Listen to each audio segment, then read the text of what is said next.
मैं कुरान पाक पर हाथ रखकर सबके सामने उसने जो अभी बाहर किया है, उसके बावजूद तुम उसको छोड़ दोगे? कसम खाकर कहती हूँ कि हम पर जो इल्जाम लगाया गया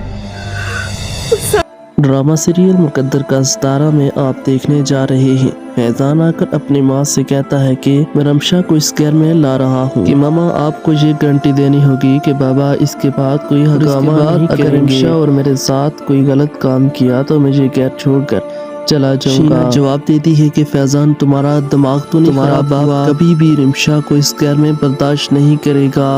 अगर तुम रिमशा को इस घर में लाओगे तो तुम खुद ही उसके जिम्मेदार होंगे। तुम तो अपने पाँव पर तुम्हारे बाड़ी मार रहे हो, की मौत से परेशान है। और जब उसको इस बात का पता चलेगा कि हादिया के होते हुए तुम रिमशा से शादी कर चुके थे और अब तुम उसको इस घर में लाने वाले हो, तुम्हारा बाप इस गुस्से में क्या कर जाए। मैं तुम्हें किसी भी बात की गारंटी नहीं दे सकती। शीना कहती है अपने बेटे फैजान से कि तुमने कैसे इस रिमशा से शादी कर ली, मैं तो सोच भी नहीं सकती हूँ। वो बस तुम्हें इस्तेमाल करता है और तुम्हारे पैसों के चक्रों में तुम्हारे पीछे पड़ी हुई है, वरना वो तुम्हें घास भी ना डालती।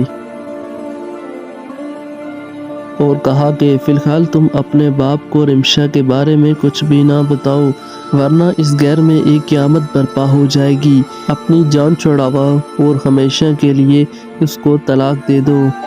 और कहा कि आगे क्या करना है, किस तरह तुम्हारे बाप को मैंने कन्विंस करना है। और फैजान कहता है कि मैं कभी भी उसको तलाक नहीं दूंगा, रिमशा को इस घर में आना है क्योंकि वो मेरी बीवी है और मैं उसको लेकर ही रहूँगा। और वीडियो अच्छी लगे तो लाइक, सब्सक्राइब और शेयर लाजमी कीजिएगा। अस्सलाम वालेकुम।